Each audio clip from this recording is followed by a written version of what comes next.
मीनाक्षी नटराजन का नामांकन खारिज होने का मामला, सीएम मोहन यादव का इस पर बयान सामने आया।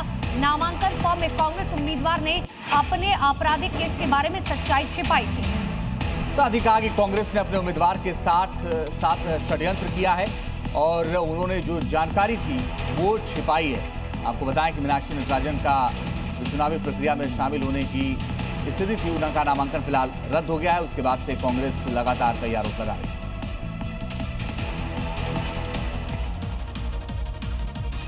मध्य प्रदेश में राज्यसभा चुनाव को लेकर कांग्रेस बीजेपी अब आमने सामने है। जहां बीजेपी आपराधिक रिकॉर्ड छिपाने का आरोप लगा रही है, वहीं कांग्रेस ने 100% जीत का दावा किया। एकजुटता थी। मध्य प्रदेश में राज्यसभा चुनाव को लेकर सियासी तनाव चरम पर है। कांग्रेस की उम्मीदवार मीनाक्षी नटराजन का नामांकन रद्द होने के बाद आरोप प्रत्यारोप का दौर जारी है। मुख्यमंत्री मोहन यादव ने कांग्रेस पर आरोप लगाया कि प्रत्याशी ने अपना आपराधिक रिकॉर्ड छिपाया। वहीं कांग्रेस ने इसे बीजेपी का साजिश करार दिया। प्रदेश अध्यक्ष जीतू पटवारी ने दावा किया कि कांग्रेस 100% चुनाव जीतेगी। नेता प्रतिपक्ष उमंग सिंघार ने बीजेपी पर विधायकों को पैसे का ऑफर देने का आरोप लगाया। और अब आगे देखिए अलग अलग राज्यों की 5 बड़ी खबरें। नोएडा के सेक्टर 16 के पास चलती कार में अचानक आग लग गई, जिससे सड़क पर अफरा तफरी मच गई। सूचना के बाद पहुंची फायर ब्रिगेड ने कड़ी मशक्कत के बाद आग पर काबू पाया। गनीमत रही कि ड्राइवर ने कूदकर अपनी जान बचा ली। ग्रेटर नोएडा वेस्ट के एक्सोटिका ड्रीमविल सोसाइटी में एक फ्लैट में अचानक आग लगने से हड़कंप मच गया। आशंका है कि मंदिर में जल रहे दिए की वजह से घर में आग फैल गई, लेकिन समय रहते आग पर काबू पा लिया गया, जिससे बड़ा हादसा टल गया। एमपी के छिंदवाड़ा में प्रसिद्ध नारियल वाले हनुमान मंदिर से नारियल हटाने के प्रशासनिक नोटिस पर बवाल खड़ा हो गया है। आदेश से नाराज सैकड़ों श्रद्धालुओं ने कलेक्ट्रेट का घेराव कर जमकर नारेबाजी की और गेट पर ही हनुमान चालीसा का पाठ किया। हरियाणा के रोहतक में एक जूते के शोरूम में अचानक से आग लग गई। घटना के बाद इलाके में हड़कंप मच गया। सूचना पर पहुंची दमकल विभाग की कई गाड़ियों ने आग पर काबू पाया। यूपी के झांसी में प्रशासन की बेरुखी से दंगा कर किसानों ने बड़ा कदम उठाया, जिसमें किसानों ने चंदा जुटाया और फावड़ा उठाकर खुद 20 साल से जर्जर पड़ी सड़क की मरम्मत शुरू कर दी। कोलकाता में सीआईडी ने ममता बनर्जी के घर और दफ्तर पर छापा मारा है। ममता के दिल्ली में मौजूद रहने के दौरान इस कार्रवाई पर टीएमसी ने राजनीतिक बदले का आरोप लगाया। कुणाल घोष ने आरोप लगाया कि सीआईडी ने जानबूझकर उस वक्त छापा मारा जब ममता बनर्जी दिल्ली में। सीएम को खुश करने के लिए ये कार्रवाई की गई।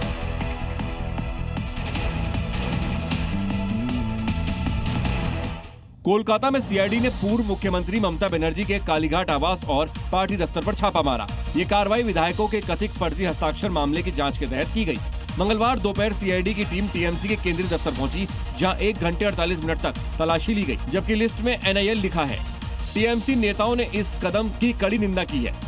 मदन मित्रा ने इसे बेहद दुर्भाग्यपूर्ण बताया। ममता भागने वालों में से नहीं है। कुणाल घोष ने आरोप लगाया कि सीआईडी ने जानबूझकर उस वक्त छापा मारा जब ममता बनर्जी दिल्ली में है। जो दिल्ली आएंगे, बंगाल के सीएम शुभेंदु अधिकारी लोकसभा अध्यक्ष ओम बिरला से मुलाकात कर सकते हैं। बागी सांसदों के बारे में शायद वो चर्चा भी कर सकते हैं। टीएमसी के बागी सांसदों का गुट आज लोकसभा स्पीकर ओम बिरला से मुलाकात कर सकता है। मुलाकात के बाद सांसदों के साइन वाली चिट्ठी भी ओम बिरला को दी जा सकती है। आज बेहद अहम मुलाकात होने वाली है दिल्ली।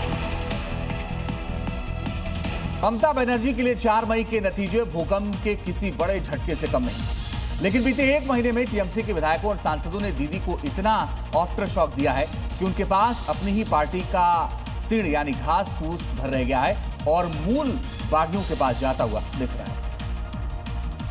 क्योंकि बागी विधायकों और बागी सांसदों के आंकड़े ममता के लिए लॉयल रह गए विधायक और सांसदों से कहीं ज्यादा है। विधायकों ने तो अपना एलओपी ऋतव्रत बनर्जी को चुन ही लिया है। ममता के हिस्से में 19 से 20 विधायक, जबकि दूसरे गुट में 60 से 61 विधायक हो गए हैं। बागी सांसदों की एक और बैठक टीएमसी सांसद शताब्दी रॉय के यहाँ हो चुकी है, जहाँ सीएम शुभेंदु भी मौजूद रहे और यहाँ भी आंकड़ा 20 से 21 बनाम 7 से 8 वाला रह गया है। राज्यसभा सांसदों में भी टूट शुरू है, जिस पर टीएमसी का कहना है। तो एक तरफ सरकार हर गरीब तक मुफ्त दवा पहुंचाने के लिए करोड़ों का बजट पानी की तरह बहा रखी है, वहीं दूसरी तरफ जमीन पर बैठा लापरवाह प्रशासन इन कोशिशों को कूड़े के ढेर में डाल रहा है। यूपी के चंदौली से एक ऐसी हैरान करने वाली तस्वीर आई है, देखिए आप ये रिपोर्ट। कूड़े के ढेर में बिखरी ये दवाएं सिस्टम की लापरवाही और संवेदनहीनता का जीता जागता सबूत है।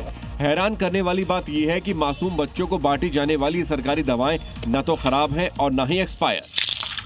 टीम है ड्यूटी ले जाके बांटने का स्कूल बंद चल रहा है अभी। इसका वीडियो हमारे पास 15 दिन पहले का आया था। दवाएं सुरक्षित जगह पहुंचाने के बजाय कचरे में फेंक दी गईं, लेकिन जब वीडियो वायरल हुआ तब जाकर स्वास्थ्य महकमे की नींद टूटी। अब सीएमओ ने जांच के आदेश तो दे दिए हैं, लेकिन सवाल वही है कि चंदौली के नौनिहालों की जिंदगी से खिलवाड़ करने वाले इन गुनहगारों पर एक्शन कब होगा।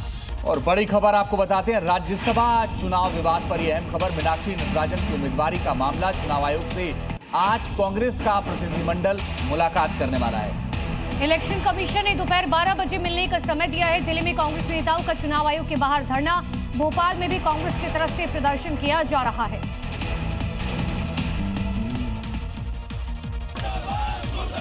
कांग्रेस प्रत्याशी मीनाक्षी नटराजन का नामांकन खारिज कर दिया गया है। बीजेपी की आपत्ति पर रिटर्निंग ऑफिसर ने फैसला लिया। चुनाव आयोग के फैसले पर भोपाल से लेकर दिल्ली तक कांग्रेस नेताओं ने चुनाव आयोग के बाहर धरना दिया। दिल्ली में कांग्रेस नेता सचिन पायलट ने मीनाक्षी नटराजन का नामांकन रद्द किए जाने पर नाराजगी जताते हुए कहा कि देश के लोकतांत्रिक इतिहास में कभी ऐसा नहीं हुआ। भारी विरोध प्रदर्शन के बाद चुनाव आयोग ने कांग्रेस प्रतिनिधिमंडल को आज बैठक के लिए समय दिया है। बीजेपी का आरोप था कि नटराजन ने एक कानूनी मामले के बारे में नामांकन दस्तावेजों में जानकारी नहीं दी थी।